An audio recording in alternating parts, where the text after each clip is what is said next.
Welcome to part 3 of our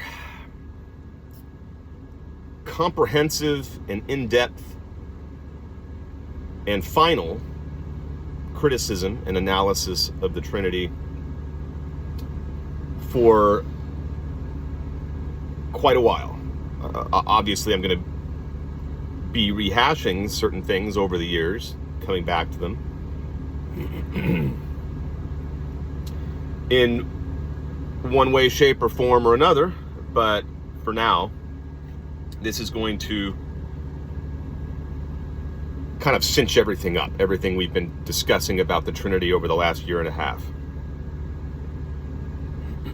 So here we're going to talk about, you'll recall, if you follow most of my videos, if you're someone who, one of my followers who actually listens to virtually everything that I put out, you'll know that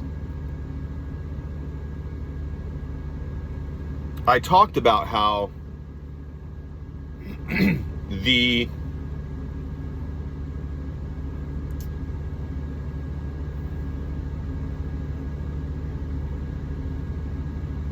position that nature and person are distinct things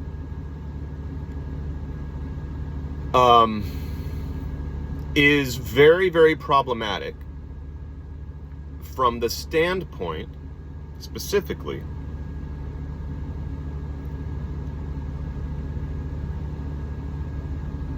that you are essentially arguing that oneness, along with the principle of plurality or multiplicity, are two entirely different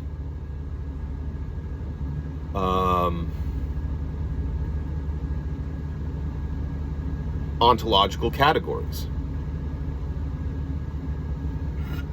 Because essence directly corresponds to oneness without difference, as we put it before. Oneness without distinction. In the essence, there are no distinctions.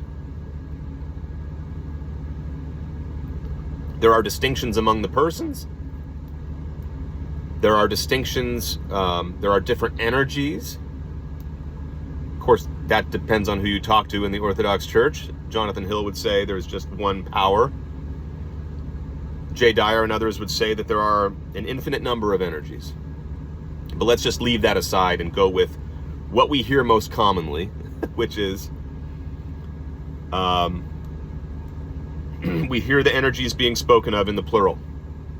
So there are different energies, there are different persons, but the essence proper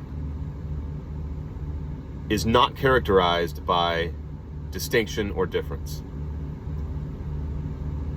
And then, so that's nature, and then person is intrinsically characterized by plurality.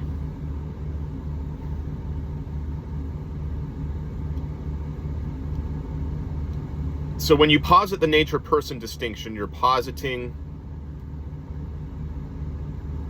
a definite and absolute difference, granted without total separation, but there's no identity either. So there's a absolute difference between one or oneness and manyness.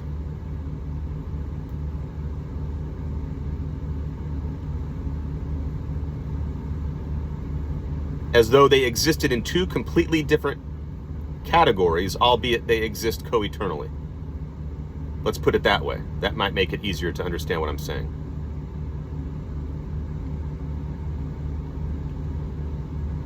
So they are distinct, intrinsically distinct, co-eternal principles that are in some way connected, but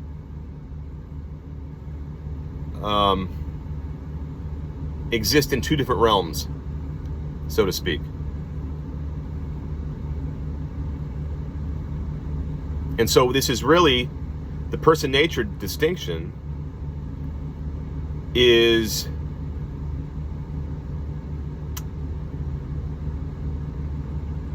almost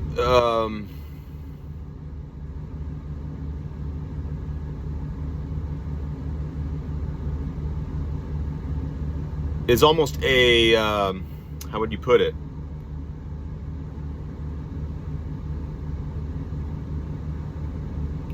Well, it's just another way of presenting what the perennial issue in philosophy, the perennial problem of the one and the many.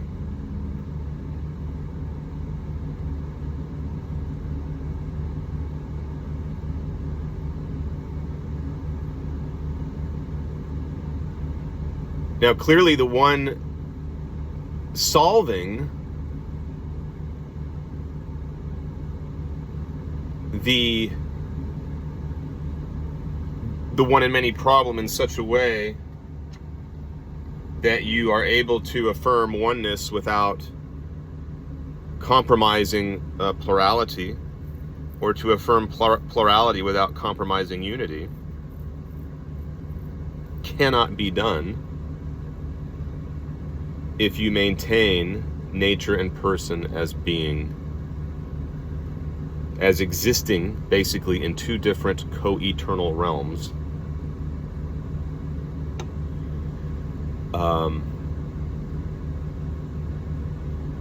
as Trinitarians do. So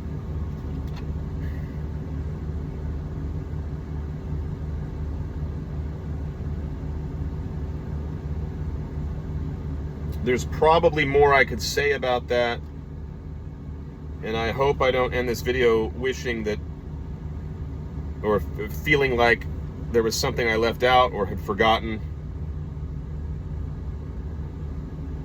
But I think that was the main issue.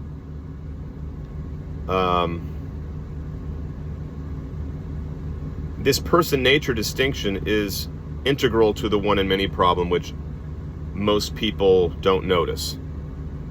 I mean, in all the years that I was a Christian, I don't think anybody made that connection that I knew of anyway. No one I read, no one I interacted with, no one I debated, nobody I spoke to about the Trinity, none of the books I read, none of that stuff. In no homily or sermon did I ever hear anything linking the nature-person distinction with the problem of the one and the many,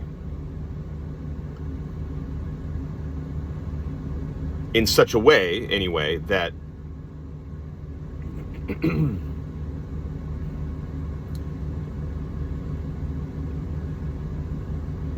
that this conundrum was discerned, you know.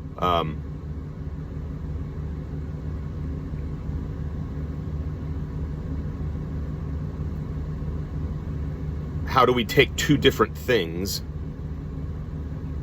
and say that they are, you know, nature and person, and say that they are one, without either separating them or confusing them? I don't think Trinitarianism succeeds in striking that balance, because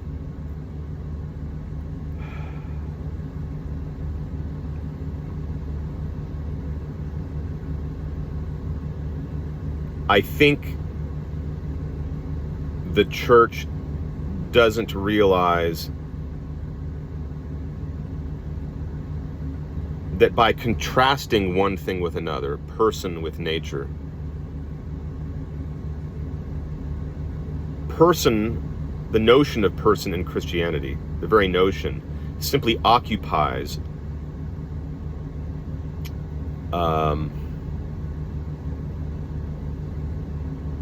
the realm of thingness,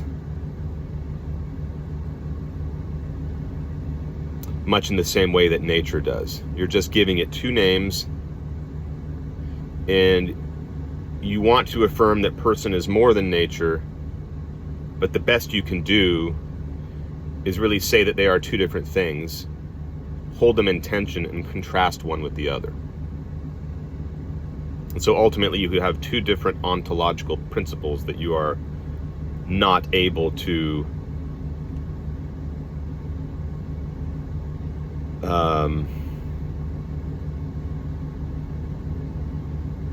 bring together in an organic way, or in a way that resolves some of the logical tensions that I've just highlighted. So let's move on to video 4, and we will discuss in more detail